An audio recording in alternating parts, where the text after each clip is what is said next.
Micrófono a la maestra Alexandra Haas, no sin antes agradecer al licenciado Dante Freixiner la posibilidad de haberme permitido estar con tan distinguidos profesoras, profesores y juristas. La verdad es para mí un placer. Muchas gracias, Dante. Y pues, Alex, te dejo el micrófono. Gracias. Hace como 4 años que no doy clases, pero algún día volveré. Para que no digan que usurpo funciones. Buenos días a todas y a todos. Bueno, pues me da mucho gusto compartir el panel con ustedes y muchísimo gusto estar aquí en la función pública. Dante, muchas gracias por organizar este encuentro. Una de las cosas que hemos conversado con algunas personas que integran la Asamblea Consultiva de CONAPRED, que tenemos la fortuna de tener a gente que está también involucrada en la agenda de anticorrupción, además de la agenda de no discriminación, por supuesto, es que es un tema, es una perspectiva, una forma de abordar el tema del combate a la corrupción que todavía no tiene un desarrollo muy maduro y sobre el cual realmente lo que estamos haciendo pues, es construir una especie de base de reflexión para poder avanzar hacia adelante en estos vínculos que, aunque quedan claros, porque cuando a uno se le plantea el tema de cuál es el vínculo entre corrupción y derechos humanos, a muchos se nos vienen muchos ejemplos a la cabeza. Todavía pues hay que trabajar sobre cuáles son estos vínculos, cuál es el impacto y cómo abordarlos.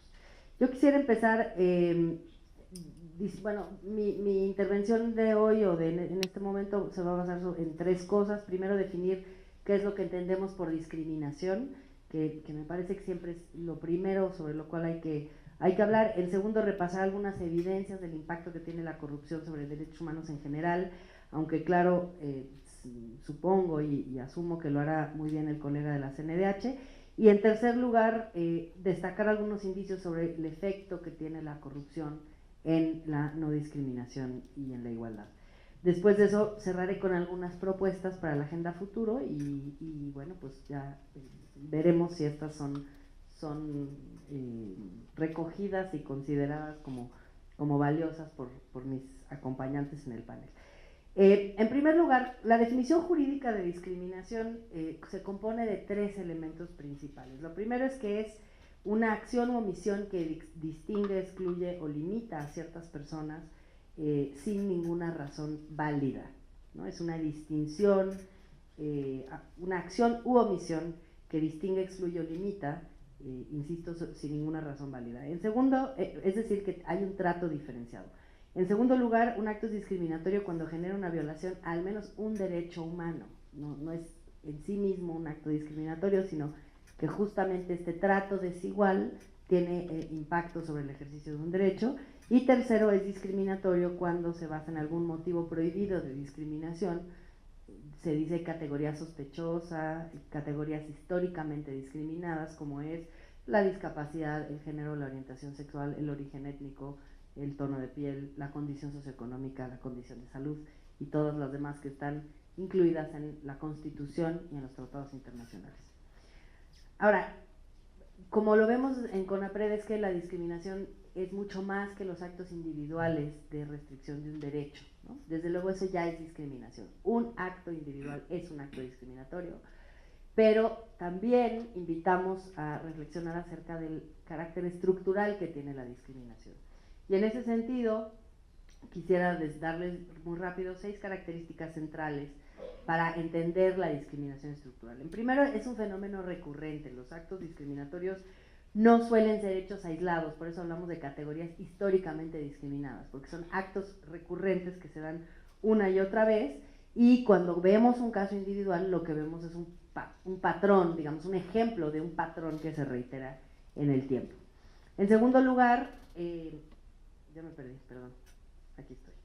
En segundo lugar, no siempre depende de las intenciones de las personas, es decir, puede la persona que comete el acto discriminatorio no querer discriminar y sin embargo el efecto puede ser discriminatorio, y esto es importante porque pues eso, no necesariamente tenemos conciencia de que estamos discriminando, y eso es relevante en la medida en la que todavía persisten, y esto lo vamos a hablar en un momento, leyes, procedimientos, procesos, tipo de trato que es discriminatorio independientemente de quién sea la persona que ejecuta el acto. En tercero es un fenómeno generalizado. Decíamos que la discriminación más allá del acto individual es digamos, estructural, justo porque se da en todas las instituciones sociales. La discriminación se da, lo decía al principio, en los hogares, en las escuelas, en los centros de trabajo, en las instituciones públicas, federales y locales. Es decir, tiene esta persistencia del trato discriminatorio, se nota en muchos espacios, prácticamente en todos. Cuarto, tiene hondas raíces históricas. Una de las cosas que distingue la discriminación estructural es que está naturalizada en nuestra cultura, en la manera en la que nos vinculamos las unas con las otras, en la manera en la que nos comunicamos, muchas veces porque siempre se ha hecho así, consideramos que se justifica el trato desigual, y por eso visibilizarla, nombrarla como algo que no es normal es tan importante. Quinto, favorece las relaciones desiguales de poder. Creo que esto es lo más importante de la discriminación estructural y a veces lo más invisible. Siempre que hay personas discriminadas, también hay personas que se favorecen por la discriminación. Hay privilegios, personas privilegiadas, grupos de personas privilegiadas por una situación de discriminación.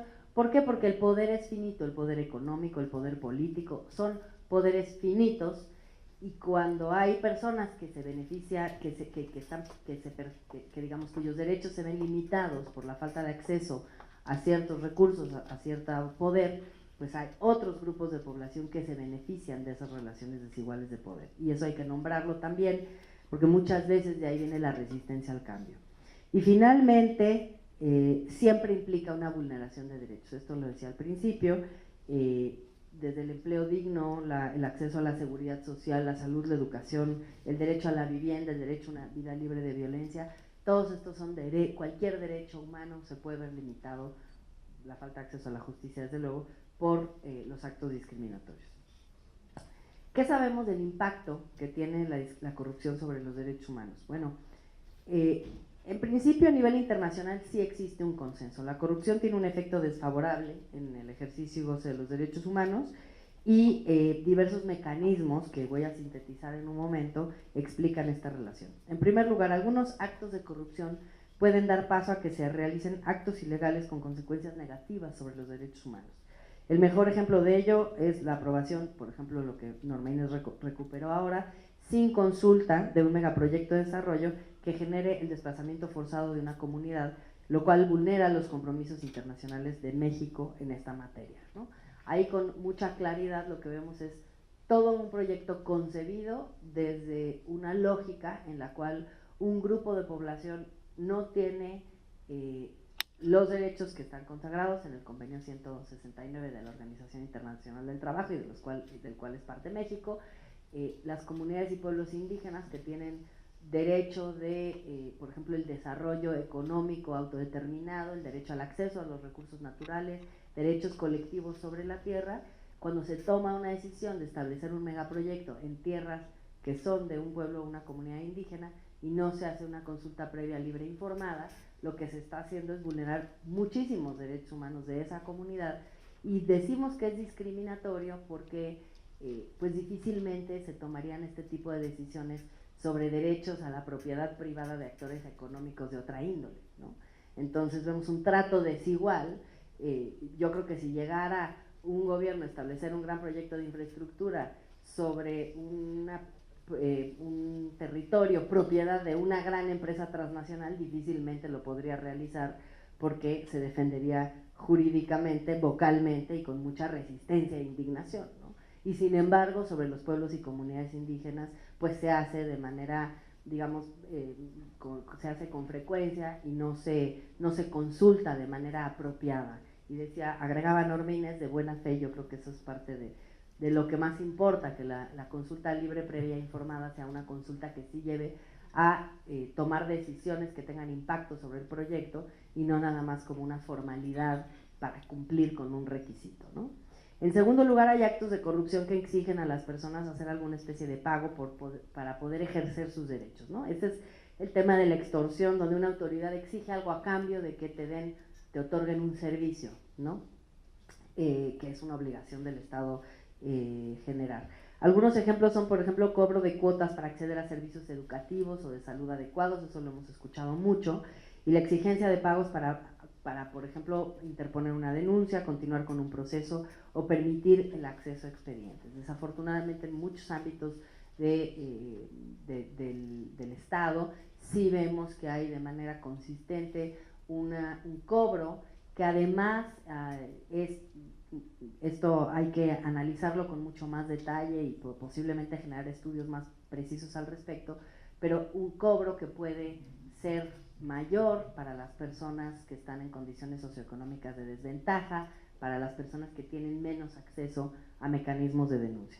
Y en tercer lugar, en general, promueve la corrupción, promueve la concentración y el uso ineficiente de los recursos públicos. Un ejemplo es la asignación de proyectos a proveedores poco competitivos, ¿no?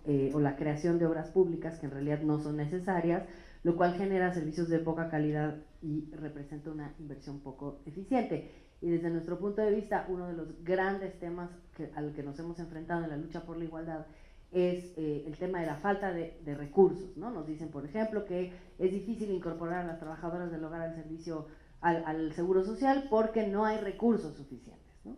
Entonces, si lo analizamos desde la perspectiva de la progresividad, de la no regresión y de lo que dicen los organismos de Naciones Unidas y los tratados internacionales, de que el Estado tiene que invertir hasta el máximo de los recursos disponibles, pues los recursos disponibles serán los que queden después del ejercicio del presupuesto, y si el ejercicio del presupuesto es ineficiente y se escoge a proveedores que no son eficientes en el cobro, digamos, o en el gasto, lo que se va a hacer es quitarle recursos a las políticas que se proponen para cortar brechas de desigualdad. Lo que quiero decir es, entre más eficientes y efectivos seamos en el gasto, más disponibilidad de recursos vamos a tener para poder hacer acciones afirmativas o acortar brechas de desigualdad, mejor vamos a lograr esos objetivos. Finalmente, en cuarto lugar, la corrupción, si implica captura del Estado, puede favorecer que los procesos de planeación y toma de decisiones se distorsionen de raíz, ¿no? Si quienes ostentan el poder manipulan la formulación de políticas o incluso configuran nuevas reglas del juego para obtener beneficios propios o para beneficiar a ciertos actores sociales, la toma de decisiones deja por definición de salvaguardar el interés público, y el interés público debería ser en primera instancia la igualdad de toda la ciudadanía. ¿Qué indicios tenemos sobre la corrupción sobre la discriminación? No existe información del todo concluyente, y por eso decía hace un momento que necesitamos hacer muchísima más investigación para entender los vínculos y los impactos específicos, pero podemos suponer que la corrupción refuerza la exclusión de grupos históricamente marginados. En principio, diversas personas expertas coinciden en que la corrupción por sí misma, al privilegiar a ciertas personas de manera injusta, contraviene el principio de igualdad y no discriminación, y es particularmente cierto cuando estas decisiones corruptas implican favoritismos y nepotismo, o cuando el uso de los sobornos pretende obtener decisiones políticas o judiciales que benefician a personas privilegiadas. Por otra parte, hay quienes enfatizan que las y los beneficiarios de la corrupción tienden a tener niveles socioeconómicos más altos que la población promedio. El Fondo Monetario Internacional, por ejemplo, ha sugerido que los beneficios de la corrupción tienen alta probabilidad de concentrarse entre los individuos mejor conectados de la sociedad, que pertenecen sobre todo a los grupos de alto ingreso. Es decir, en esta estructura, digamos, jerárquica, en donde vemos desigualdad, pero no nada más desigualdad vertical, sino horizontal, entre grupos de población históricamente discriminados. Siempre damos el dato en CONAPRED que dio el Coneval el año pasado: las mujeres indígenas que viven en zonas rurales, 86% o un poquito más de 86% de ellas viven en pobreza, de acuerdo con el Coneval, en comparación con los hombres no indígenas que viven en ciudades que están en alrededor de 40%, ¿no? Entonces ahí ya vemos un grupo de población completo que probablemente va a ser afectado por actos de corrupción de manera directa o de manera indirecta, porque nunca va a tener acceso a esa toma de decisiones que privilegia a quienes están en los estratos más altos de la sociedad.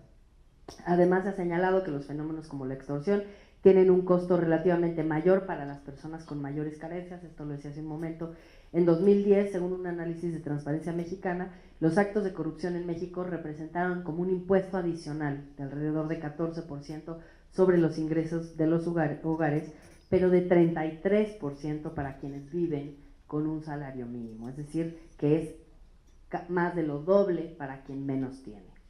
Vale precisar que en el caso de quienes no cuentan con recursos suficientes para pagar las cuotas indebidas, la corrupción exacerba los obstáculos que ya existen para ejercer derechos concretos, ¿no? Decíamos, si el acceso a la educación y el acceso a la salud tienen barreras de acceso para personas históricamente discriminadas y de grupos históricamente discriminados, la corrupción se erige como una de estas barreras de acceso a estos espacios que deberían ser públicos, democráticos. Y en ese sentido puede suponerse que hay formas de corrupción que profundizan la discriminación basada en la condición socioeconómica. Si ello fuera cierto, porque necesitamos analizarlo más, pero asumimos que por ahí va la cosa, habría que considerar que la pertenencia a grupos históricamente discriminados reduce considerablemente el poder adquisitivo de México, en México y en la región. Por ejemplo, las personas con tono de piel más oscuro tienen menos probabilidad de desempeñarse como funcionarias, directoras, jefas o profesionistas que quienes tienen tonos de piel más claros. Si estamos diciendo que la corrupción privilegia a los que ya son privilegiados y a los que están en espacios de toma de decisiones, tenemos que analizar quiénes están en esos espacios de privilegio y quiénes no. Y el tono de piel, por ejemplo, es uno de los aspectos que excluye a las personas de tomar pues este tipo de espacios. Asimismo, las mujeres en las Américas, que representan obviamente más de la mitad de la población, únicamente tienen acceso a 38% de los ingresos monetarios que se generan en la región. La brecha de género en el acceso en los salarios se conoce ampliamente, 34% en México, y en la región también es alto, y eso otra vez, si estamos pensando que la corrupción termina favoreciendo a los que más ingresos económicos tienen, como lo dijo el FMI, tenemos que suponer que las mujeres serán particularmente vulneradas por la corrupción. Finalmente, mientras que la tasa de pobreza entre hombres no indígenas de 21 a 55 años es de 36%, lo que decía hace un momento, entre las mujeres indígenas de México es más del doble.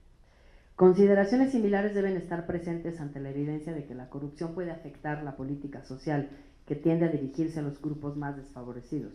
Sin duda, el uso de programas financiados, y estoy citando, el uso de programas financiados por el gobierno para dar beneficios a los grupos relativamente acaudalados, o el drenaje de los fondos de los programas para el combate a la pobreza por parte de personas con conexiones, disminuye el impacto de los programas sociales sobre la distribución del ingreso y la pobreza. En ese sentido, la corrupción contribuye a la sostenida marginación de un sector social muy numeroso. Finalmente, es importante destacar que ciertas formas de corrupción tienen otro tipo de consecuencias negativas para ciertos sectores discriminados. Aquí me refiero de nuevo a las prácticas irregulares en torno a la aprobación de megaproyectos de infraestructura o en materia de venta y registro de la tierra. Así como, decía hace un momento, a la alta exposición que tienen las mujeres a la exigencia de favores sexuales para tener acceso a bienes o servicios públicos, fenómeno que se conoce como sextorsión. De todo lo anterior deriva una conjetura de la cual hago eco hoy y que la CIDH plasmó en su resolución 118, Corrupción y Derechos Humanos, en marzo de este año. Dice la CIDH, la Comisión Interamericana de Derechos Humanos: la corrupción tiene un impacto grave y diferenciado en el goce y ejercicio de los derechos humanos por parte de grupos históricamente discriminados, tales como las personas en situación de pobreza, las mujeres, los pueblos indígenas, las personas afrodescendientes, las personas migrantes, las personas privadas de su libertad, y afecta de forma especialmente profunda a quienes son objeto de trata y tráfico de personas, como migrantes, niñas, niños y mujeres. Cierro con algunas propuestas de la Agenda hacia el Futuro. Un gran reto es que todavía carecemos, tanto en México como en las Américas, de un diagnóstico claro sobre la magnitud o el tipo de vínculo que hay entre corrupción y discriminación. En ese sentido, el primer paso en nuestra agenda futura debe ser construir una agenda de trabajo sobre el tema y contar con información y datos oficiales que permitan medir los efectos diferenciados de la corrupción sobre los grupos históricamente discriminados. Como mínimo, para ello requerimos identificar las principales prácticas de corrupción que afectan los derechos individuales y colectivos de grupos discriminados en ámbitos como la salud, la educación, la justicia, la seguridad y la política social, localizar los factores institucionales que favorecen que esas prácticas prosperen y definir prioridades para comenzar a transformar esta situación. Sin duda, y dado que la sociedad civil tiene una amplia trayectoria rastreando información de esta índole, será fundamental incluir a la sociedad civil en la elaboración del diagnóstico y en las prioridades. De hecho, estos esfuerzos pueden incorporarse a otras labores actuales de construcción de una agenda contra la corrupción, como la definición de la propuesta de la Política Nacional Anticorrupción. Estas son algunas ideas que sugerimos desde CONAPRED y que hemos conversado, como les decía al principio, con algunas personas expertas en materia de corrupción y que también tienen un pie en la agenda de no discriminación. Espero escuchar las propuestas de las demás personas del panel y agradezco de nueva cuenta a Dante Preiser, a Norma Inés Aguilar y a la Secretaría de la Función Pública por provocar esta discusión. Muchas gracias.